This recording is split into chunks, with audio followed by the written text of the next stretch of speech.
சேனல்ல 3 இன்கிரிடியன்ட் வச்சு வித்தவுட் ஃபயர்ல ஒரு சூப்பரான ஸ்வீட் ரெசிபி தான் பார்க்க போறோம். ஃபெஸ்டிவல் சீசன் வேற வருது. சோ தீபாவளிக்கு இன்ஸ்டன்ட்டா நம்ம ஒரு ஸ்வீட் செய்யலாம் அப்படின்னா இதை நம்ம செய்யலாம். இப்போதான் ஃபர்ஸ்ட் டைமா நம்ம சேனலை பாக்குறீங்கன்னா சேனலை சப்ஸ்கிரைப் பண்ணி சப்போர்ட் பண்ணுங்க. வீடியோவை ஸ்கிப் பண்ணாம ஃபுல்லா பாருங்க. வாங்க இப்போ வீடியோக்குள்ள போகலாம். 1 கப் பொட்டுக்கடலை எடுத்திருக்கேன். இதை நம்ம ஜார்ல மாட்டிட்டு நல்லா நைஸா அரைச்சு எடுத்துக்கணும். இது கூடவே 4 ஏலக்காய் சேர்த்து நல்லா நைஸா அரைச்சு எடுத்துக்கலாம். இப்போ அதே ஜார்ல 1/2 கப் சுகர் எடுத்திருக்கேன்.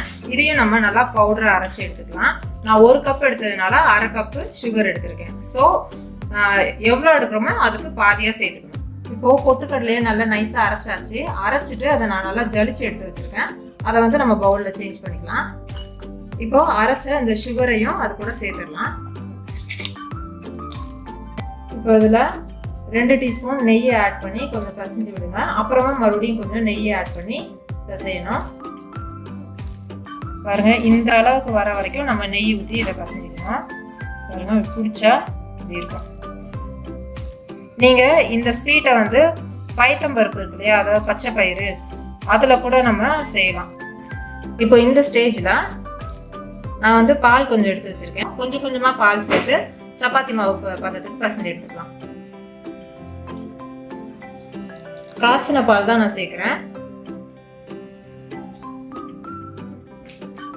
இந்த பதத்துக்கு நல்லா பசைஞ்சு எடுத்துக்கோங்க.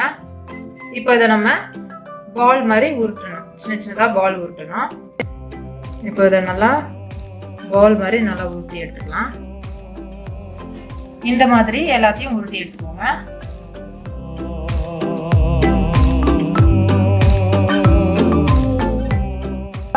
தீபாவளி ஸ்வீட் ரெடி ஆயிடுச்சு. ரொம்ப அழகாவே வந்துருக்கு பாருங்க. அப்படியே ஆப்பிள் ஷேப்ல பண்ணிருக்கேன். மேல வந்து கிராம்பு, இது வந்து புதினா. ஒரு சிலர் வந்து பாதாம் வைப்பாங்க. நான் வந்து புதினாவே வச்சிருக்கேன். அதுவே பார்க்க ரொம்ப அழகா இருக்கு. நீங்களும் இதை வீட்டுல ட்ரை பண்ணி பாருங்க. ட்ரை பண்ணி பார்த்துட்டு எப்படி இருந்தது அப்படின்னு கமெண்ட்ஸ்ல சொல்லுங்க. இந்த வீடியோ பிடிச்சிருந்தா மறக்காம லைக் பண்ணி நம்ம சேனலை சப்ஸ்கிரைப் பண்ணுங்க. தேங்க்ஸ் ஃபார் வாட்சிங்.